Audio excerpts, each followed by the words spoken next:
और चलिए, लोकसभा चुनाव के तीसरे चरण का मतदान शुरू हो चुका है। 7 बज चुके हैं और तीसरे चरण में 11 राज्यों की 93 संसदीय सीटों पर मतदान शुरू हो चुका है। विजेंद्र, जिसका इंतजार भी था और बहुत कुछ है जो तय करेगा ये तीसरा चरण।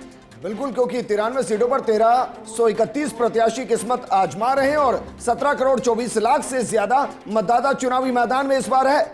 8 करोड़ 85 लाख पुरुष मतदाता, 8 करोड़ 39 लाख महिला मतदाता मैदान में। 93 सीटों की बात करें तो 72 सामान्य सीट है, 11 अनुसूचित जातियों के लिए और 10 अनुसूचित जनजातियों के लिए आरक्षित सीटें हैं। और कई, श्वेता, ऐसे चेहरे हैं जो पूर्व मुख्यमंत्री रह चुके हैं, केंद्रीय मंत्री रह चुके हैं। कई ऐसे भी चेहरे हैं जो 2-2, 3 बार विधानसभा का चुनाव हार चुके हैं, लेकिन उनको टिकट दिया गया है। और इसमें मुकाबला बेहद रोचक है। देखिए, महाराष्ट्र है, गुजरात पूरा एक चरण में, इसके अलावा यूपी के यादव लैंड के अंदर, कर्नाटक के लिंगायत लैंड के अंदर ये चुनाव हो रहा है। और बीजेपी के लिए चैलेंजिंग चुनाव है, वहीं कांग्रेस से और इंडी गठबंधन के लिए इसलिए क्योंकि उन्हें ज्यादा से ज्यादा सेंधमारी करनी है।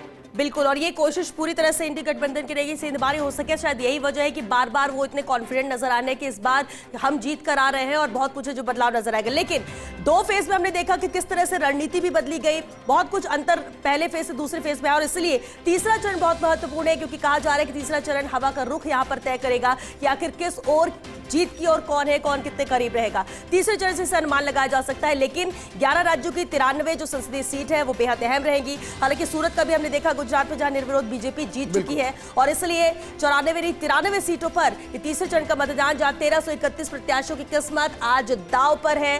वोटर किसके साथ जाता है, अहम यहां पर यह भी रहेगा कि क्या मुद्दों के साथ जाते हैं या नहीं। और फिलहाल ये तस्वीर आप देख सकते हैं जहां वोट कास्ट कर चुके हैं कर्नाटक के पूर्व मुख्यमंत्री। कम से कम पहला वोट डाला है और मंत्री, या कहीं माफ कीजिएगा, एक नेता ने वोट डाला है और वो बाकायदा बता रहे हैं कि उमेश यादव जिन्होंने वोट डाला है, और उमेश यादव कर्नाटक से जिन्होंने वोट कास्ट किया है। और आपने जिक्र किया था कि भाई पहले चरण से दूसरे चरण में स्थिति, सियासत बदल गई। हमें तो डर लग रहा है, क्योंकि देखिए ना, विकास से शुरू हुआ चुनाव पाकिस्तान तक पहुंच गया है। अब अगर तीसरे चरण में अच्छी वोटिंग नहीं हुई, जो कि हम सोच रहे हैं जरूर होगी, अच्छी वोटिंग होगी, अगर नहीं हुई तो फिर किन मुद्दों के तक सियासत जाएगी बता पाना मुश्किल है। बिल्कुल, क्योंकि 7 के बाद चौथा चरण 13 मई को ही है। क्या बदलाव होता है ये भी देखना होगा। और चलिए, क्योंकि आज प्रधानमंत्री नरेंद्र मोदी भी वोट कास्ट करेंगे गांधीनगर में, और चलिए हमारे सहयोगी अभिषेक वहां से हमारे साथ जुड़ रहे हैं, उनका रुख कर लेते हैं। अभिषेक, बेहद अहम है ये तीसरा चरण, जहां पर वोटिंग आज होगी और होना शुरू हो चुकी है, लेकिन अहम गांधीनगर भी है जहां सबकी नजरें प्रधानमंत्री नरेंद्र मोदी वोट कास्ट करने जाएंगे। हालांकि आपके पीछे जो तस्वीरें नजर आ रही है, ऐसा लग रहा है कि पीएम मोदी कुछ ही मिनटों बाद आ सकते हैं। क्या कुछ अपडेट वहां से?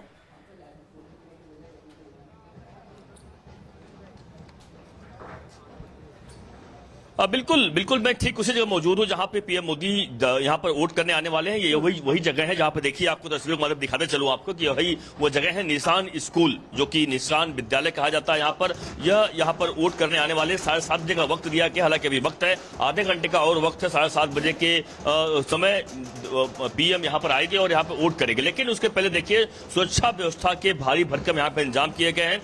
कई लेयर्स की यहाँ पे सिक्योरिटीज बनाई गई है, ताकि कहीं पर भी कोई ऐसी होनी ना हो, कोई भी ऐसी घटना ना हो, सुरक्षा व्यवस्था में कोई चूक ना हो, इसका भरपूर ध्यान रखा जा रहा है। इतना ही नहीं, बल्कि चारों तरफ जो चौराहा आप देख रही हैं, चौराहे पे चारों तरफ जहां से भी रोड आ रही है, उन सभी जगहों जो कोई भी अंदर आ रहा है, उन सभी जगहों को बाकायदा चेक किया जा रहा है, फ्रिस्किंग किया जा रहा है, मीटर डिटेक्टर लगाया गया, ताकि उनके चेक करने के बाद ही, चाहे महिला हो पुरुष हो, उनको अंदर छोड़ा जा रहा है। लेकिन इस वक्त यहाँ पर वोटिंग शुरू हो चुकी है। आप देखिए कि वोटिंग सुरक्षा व्यवस्था की भारी मौजूदगी में शुरू। हालांकि पीएम मोदी के जाने के बाद कुछ सुरक्षा में ढील जरूर होगी, लेकिन जब तक पीएम मोदी नहीं आते तब तक सुरक्षा व्यवस्था किसी तरीके से बरकरार रहेगी। हर चौतरफा जहां भी लोग हैं, उनको पूरी तरीके से यहाँ पर ढोल नगाड़े बाजा। 2 सवाल हैं आपसे। सबसे पहले तो गुड मॉर्निंग, और सवाल आपसे ये है कि प्रधानमंत्री कितनी दूर तक पैदल चलेंगे, क्योंकि प्रधानमंत्री नॉन वर्बल कम्युनिकेशन के माध्यम से बहुत कुछ कहते हैं, वो अपनी वेशभूषा से भी बहुत कुछ कहते हैं। और दूसरा सवाल आपसे ये कि प्रधानमंत्री वोट कास्ट करने के बाद उनका आज का कार्यक्रम क्या है?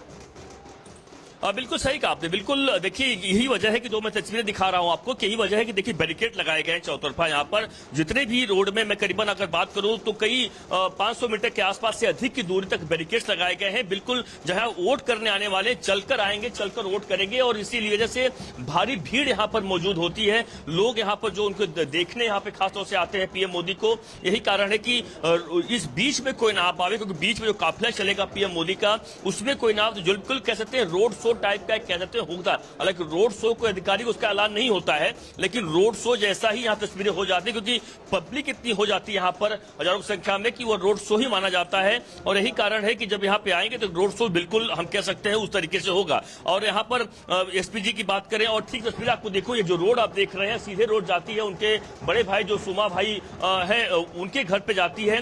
पिछली बार देखा था आपने कि जब वोट किया था उन्होंने, उसके बाद वह उनके घर पर गए थे। अमूमन अपने घर वालों पर, परिवार वालों के पास जल्दी नहीं जाते हैं क्योंकि ऐसे, लेकिन पिछली बार देखने को मिला था। इस बार भी लग रहा है कि हो सकता है जो बैरिकेड लगाए गए हो सकता है कि शायद वो अपने बड़े भाई घर पर फिर से जाकर वहां पर वह बातचीत करे।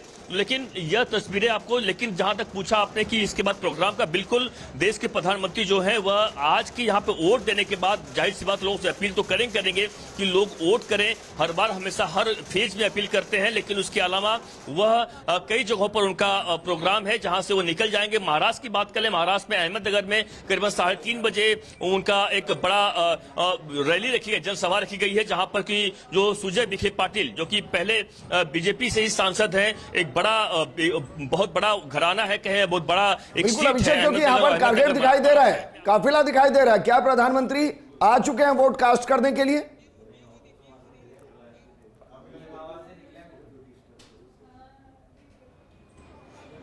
जैसा मैंने बताया आपको, देखिए 7:30 बजे का वक्त है, अभी प्रधानमंत्री नहीं आएंगे, 7:30 बजे ही आएंगे, उसके पहले यहाँ पर सुरक्षा व्यवस्था लगातार। लेकिन बिल्कुल अभिषेक, आपने बिल्कुल सही कहा कि आने वाले हैं आपके पास, 7:30 बजे का वक्त है, लेकिन उनका टारगेट निकल चुका है और इसलिए ये तस्वीरें हैं जो नजर आ रही है गांधीनगर से, और 7:30 बजे के करीब आपके वहां पर पहुंच जाएंगे जहां पर इंतजार भी किया जा रहा है, पूरी तैयारियां भी है।